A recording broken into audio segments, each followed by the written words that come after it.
السلام علیکم ناظرین، نعمت پاکستان کے ساتھ میں ہوں آپ کا میزبان حماد۔ ویڈیو سٹارٹ کرنے سے پہلے میری آپ سے یہ گزارش ہے کہ چینل کو سبسکرائب کریں اور بیل آئیکن کو پریس کریں تاکہ مزید ویڈیوز آپ تک بر وقت پہنچتی رہیں۔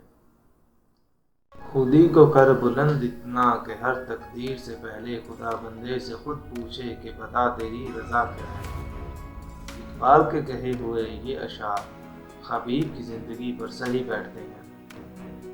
خبیب رشین فیڈریشن کے ایک UFC فائٹر ہیں جو آج ان بلندیوں پر ہیں جن بلندیوں کا ہر فائٹر خواب ہی دیکھتا ہے۔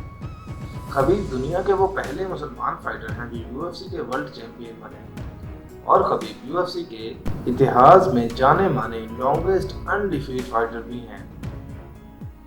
تو آئیں جانتے ہیں کہ ان میں ایسی کیا بات ہے جس نے انہیں UFC کا خطرناک فائٹر بنا دیا۔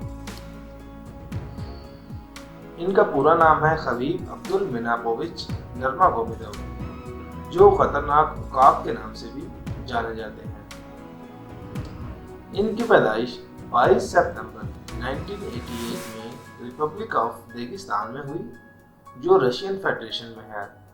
خبیب کے والد کا نام عبدالمناپ ہے جو رشین آرمی میں تھے اور ساتھ ہی وہ جوڈو، فری اسٹائل ریسلنگ اور کامبیٹ سیمبو میں نیشنل چیمپئن بھی تھے۔ ان کے والد نے ان کو ملٹری کا ڈسپلن اور فائٹنگ بھی سکھائی۔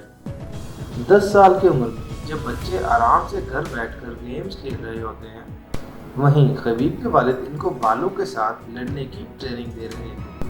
18 سال کی عمر میں آنے تک خبیب جوڈو میں بلیک بیلٹ تھے اور ساتھ ہی کامبیٹ سیمبو ورلڈ چیمپئن بھی بن چکے تھے۔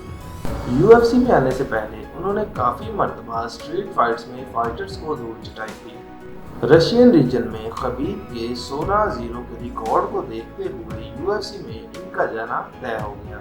UFC میں خبیب نے ٹوٹل 29 فائٹس کی جن میں سے انہوں نے 29 فائٹس ہی جیتی، جس کے بعد انہوں نے اپنی ماں سے کیے ہوئے وعدے کے مطابق UFC سے ریٹائر ہونے کا اعلان کیا۔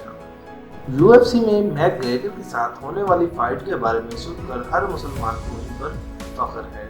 UFC میں ان کی آخری فائٹ 25 اکتوبر 2020 کو جسٹن گیتجے کے ساتھ ہوئی